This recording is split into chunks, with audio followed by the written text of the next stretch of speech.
Choices in games are awesome. Being able to interact with the story in a meaningful way, choose how you play, choose what paths you take, which characters you interact with, and ultimately being able to affect a story is what makes interactive media like video games so much fun for a lot of people. However, there are also choices in games that don't really mean much, and that's what we're talking about today.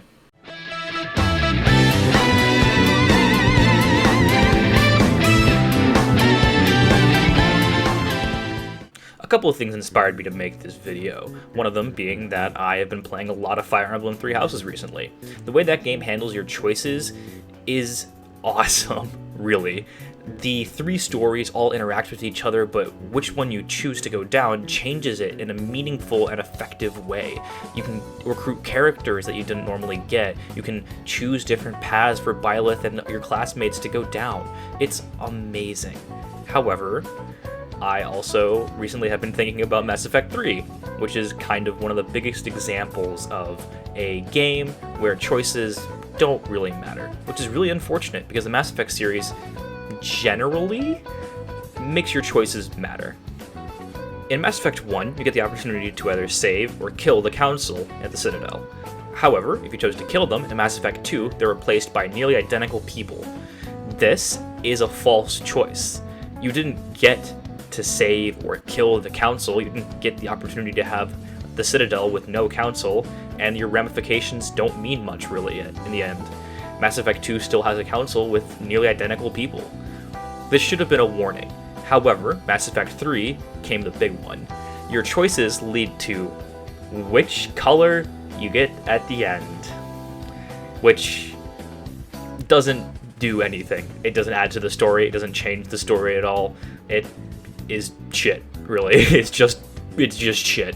Let's compare this to a game like Fallout New Vegas. Fallout New Vegas has a lot of choices that you can make, and those choices affect the story in significant ways.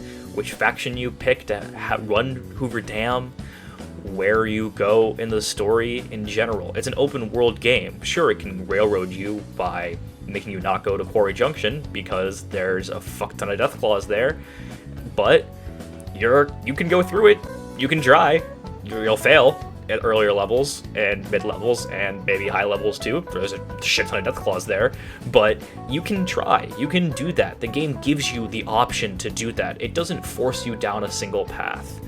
You can kill important NPCs. One of the main quests is killing Benny. That's the first quest you get. That character is important, but he can die as a result of the story. You can kill Volpace and Colton the first time you run across him, and then someone else has replaced him. When you come out of Lucky 38, it's not Volpace and Colton anymore after you've killed him. It's a different guy who mentions that you've killed him and that he was sent as his replacement. Story changes matter. They help you interact with the story. I've interacted way more with Fallout New Vegas than I ever have with the Mass Effect franchise, which, to be fair, I've interacted more with Fallout New Vegas, pretty much more than I've interacted with any story I can think of, or any video game I can think of, considering how many hours I put in that game, and how often I go back to try something new, which is a benefit of having a lot of choices. Replayability becomes through the roof with many choices. You get to want to go and see what the choices that you made did, and what choices you didn't make could do.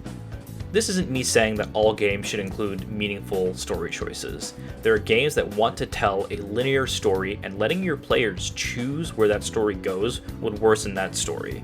Look at The Last of Us and God of War.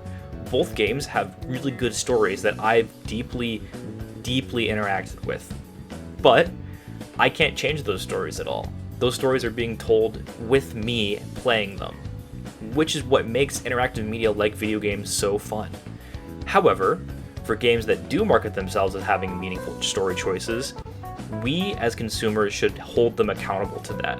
If a game comes out that doesn't have meaningful story choices, and they told us that they would have meaningful story choices, we should tell them how upset we are. Story choices in games are awesome. We get to actually interact with the story. That's what makes video games so much fun. And getting able to choose that story is incredible. Games that let you do that are wildly successful. I want to finish up just by saying that choices in games are fun. I've said that a lot in this video.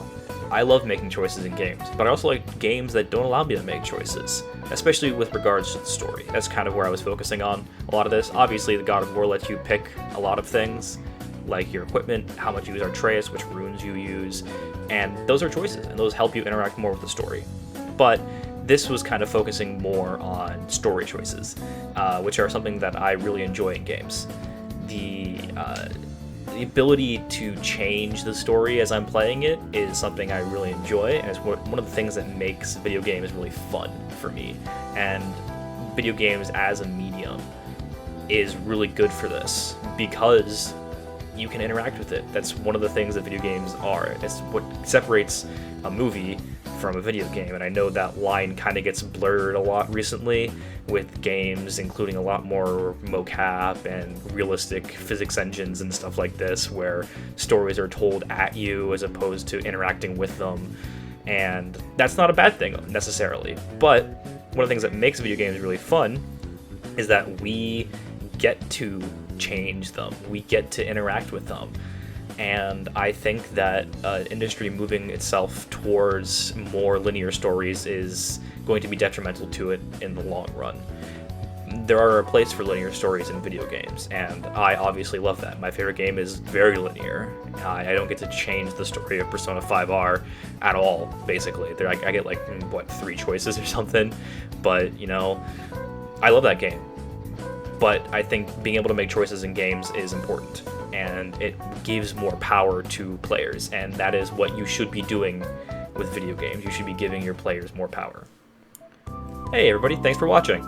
This is kind of something I've been wanting to do more of recently, some deeper analysis, even though this wasn't really very deep. It's a really short video. This is just kind of me rambling. I have been working on some actual scripts for videos, and I want to do deeper analyses of certain concepts in games. A lot of like how games draw on mythology and change them is what I'm really interested in, because I'm a theology nerd. But look forward to more stuff like this coming on the channel. If you like this, leave a comment. Tell me what games that you enjoy that let you choose. If you didn't like it, leave a comment. Tell me what you didn't like about this video. Tell me what you think I got wrong. Tell me about how games should not let players choose things. Dislike, like the video. You know what? Do whatever.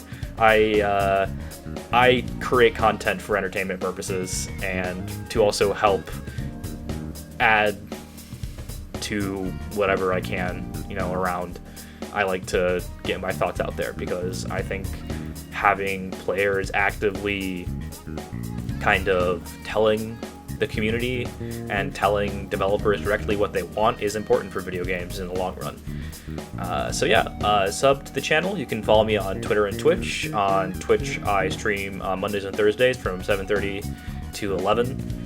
Probably more, maybe different days, depending. I'm a student and I work 2 jobs, so my free time's kind of limited, but when I do have free time, I enjoy streaming a lot. So yeah, you can follow me there. You can subscribe down here at YouTube.